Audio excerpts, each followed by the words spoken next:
Я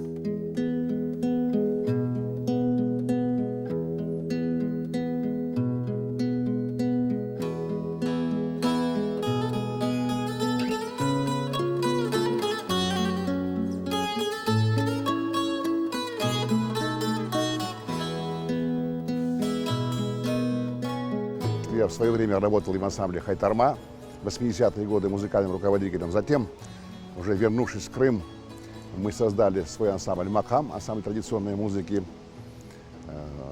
Затем я работал на телеканале АТР, и наша программа, где мы исполняли крымско-татарскую традиционную музыку, была очень популярна и любима нашим народом. И, естественно, рядом со мной всегда были музыканты, которые меня поддерживали и у которых я многому научился.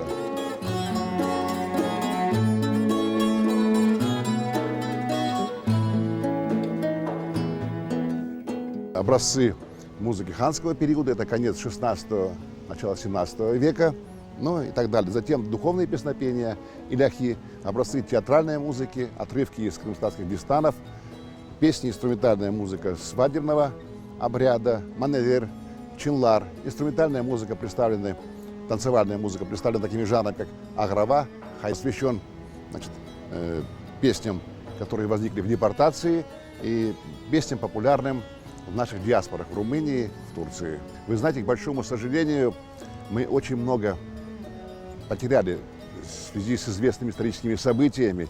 Я должен сказать, что у нас выпали не просто отдельные номера, у нас выпали целые жанры крымско-татарской музыки. И вот в этом сборнике, например, представлен такой жанр, как сасси маэсы. Мало кто из крымско-татарских музыкантов сейчас знает, что это такое. Издание книги – это не очень дешевое удовольствие, мягко говоря.